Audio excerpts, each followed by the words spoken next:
بسم اللہ الرحمن الرحیم۔ ایاز اپنے والدین کے ساتھ ایک چھوٹے سے گاؤں میں رہتا تھا۔ اس کی عمر اس وقت 10 سال تھی۔ کچھ عرصہ پہلے ایک خوفناک جن نے ان کے والد کو قتل کر کے ان کی ساری دولت لوٹ لی۔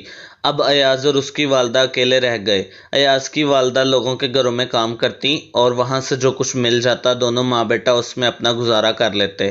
پھر ایسا ہوا کہ ایاز کی امی کی طبیعت خراب رہنے لگی۔ اب وہ زیادہ گھروں میں کام بھی نہیں کر سکتی تھیں۔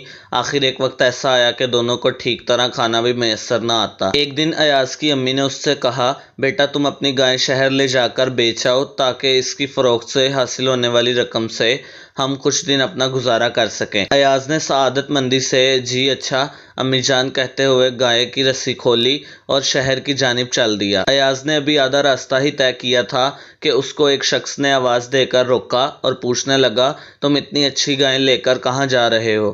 ایاز نے کہا، میں اس کو فروخت کرنے قریبی شہر لے جا رہا ہوں۔ اجنبی شخص نے کہا، اگر تم یہ گائے مجھے دے دو تو میں تمہیں اس کے بدلے یہ جادو کے بیج دوں گا۔ ایاز نے پسو پیش کی تو اجنبی بولا، میں یقین دلاتا ہوں کہ تم گائے کے بدلے جادو کے بیج لے کر بہت فائدے میں رہو گے۔ ایاز نے اس شخص کو گائے کی رسی پکڑاتے ہوئے جادو کے بیج اپنی مٹھی میں دبا لیے اور گھر کی طرف بھاگ کھڑا ہوا۔ گھر کے دروازے پر پہنچ کر اس نے اپنی امی کو زور زور سے آوازیں دینی شروع کر دی۔ اس کی امی نے کمرے سے باہر آتے ہوئے پوچھا، تم اتنی جلدی گائے فروخت کر آئے؟ تو ایاز نے بتایا کہ اس نے جادو کے بیجوں کے بدلے گائے دے دی ہے۔ یہ سن کر اس کی امی بہت خفا ہوئیں اور انہوں نے غصے میں جادو کے بیج پھینک دیے۔ ایاز روتا ہوا اپنے کمرے میں چلا گیا اور کچھ دیر یوں ہی روتے روتے سو گیا۔ ایاز جب سو کر اٹھا تو اسے بہت بھوک لگی ہوئی تھی۔ اچانک اس کی نظر کھڑکی سے باہر گئی تو وہ یہ دیکھ کر حیران رہ گیا کہ کمرے کی دیوار کے ساتھ ایک انتہائی خوبصورت بیل اگی ہوئی تھی۔ بیل اتنی اونچی تھی کہ اس کا اوپر والا حصہ آسمان کے اندر جاتا محسوس ہوتا تھا۔ ایاز خوشی سے چلاتے ہوئے بیل کے اوپر چڑھنے لگا۔ اس کی امی نے اسے روکنے کی بہت کوشش کی لیکن اس نے ایک نہ سنی اور بیل کے اوپر مسلسل چڑھتا چلا گیا۔ کافی دیر بعد اسے محسوس ہوا کہ آگے ایک دروازہ ہے۔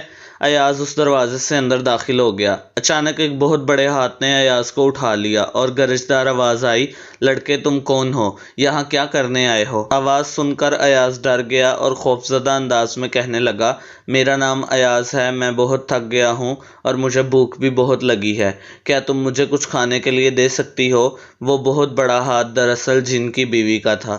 جن کی بیوی بولی، خبردار، آہستہ بولو، میرے خاوند کو انسان پسند نہیں، وہ انہیں دیکھتے ہی کھا جاتا ہے۔ یہ کہہ کر اس نے ایاز کو ڈبل روٹی اور جیم کھانے کو دیا۔ ابھی وہ کھا کر فارغ ہوا ہی تھا کہ جن کی بیوی بولی، جلدی سے اس الماری کے اندر چھپ جاؤ، میرا خاوند آ رہا ہے۔ ایاز بھاگ کر الماری کے اندر گھس گیا۔ جن نے کمرے میں داخل ہوتے ہی زوردار آواز میں کہا، مجھے انسان کی بو آ رہی ہے، جلدی بلاؤ، کدھر ہے وہ؟ میں اس کو کھا جاؤں گا، مجھے بہت بھوک لگی ہے۔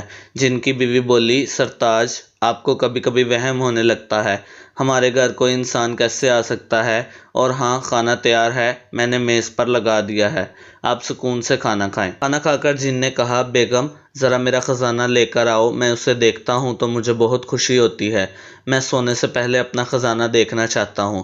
جن کی بیوی خزانہ لے کر آئی تو ایاز نے الماری کے اندر سے جھانک کر دیکھا اور حیران رہ گیا کیونکہ خزانے کے اس ڈھیر میں سونے چاندی کے وہ سکے بھی تھے جو جن نے ان کے گھر سے لوٹے تھے۔ کچھ دیر بعد جن گہری نیند سو گیا تو ایاز نے سوچا، موقع اچھا ہے، اب الماری سے نکلنا چاہیے۔ یہ سوچ کر وہ الماری سے نکلا اور تیزی سے اس میز کی طرف گیا جس پر دولت کا ڈھیر لگا ہوا تھا۔ ایاز نے جلدی جلدی ساری دولت تھیلے میں بھری اور بھاگ کھڑا ہوا۔ اچانک اس کا پاؤں راستے میں پڑی کسی چیز سے ٹکرایا۔ کھڑکنے کی آواز سن کر جن کی بیوی نے اسے دیکھ لیا اور آواز دی، او لڑکے ٹھہر، یہ دولت کہاں لے جا رہا ہے؟ بیوی کی آواز سن کر جن بھی بیدار ہو گیا اور لڑکے کے پیچھے بھاگنے لگا۔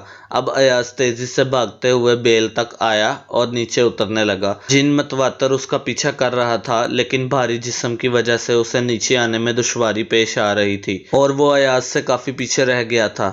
گھر کے قریب پہنچ کر ایاز نے اپنی امی کو آواز دی اور کہا، امی جلدی سے کلہاڑا لے کر آئیں۔ ایاز جب زمین پر پہنچا تو جن ابھی کافی اوپر تھا۔ اس نے جلدی سے کلہاڑا لے کر بیل کا تنا کاٹ دیا۔ جن زوردار آواز کے ساتھ منہ کے بل زمین پر گرا اور مر گیا۔ ایاز اور اس کی امی کو ان کی دولت واپس مل گئی۔ اب وہ دونوں ہنسی خوشی رہنے لگے۔ اگر آپ کو یہ کہانی پسند آئی ہے تو مزید اس طرح کی کہانیوں کے لیے میرے چینل کو سبسکرائب کریں اور بیل کے آئیکن کو پریس کریں تاکہ نئی کہانیوں کی نوٹیفیکیشن آپ کو سب سے پہلے مل سکے۔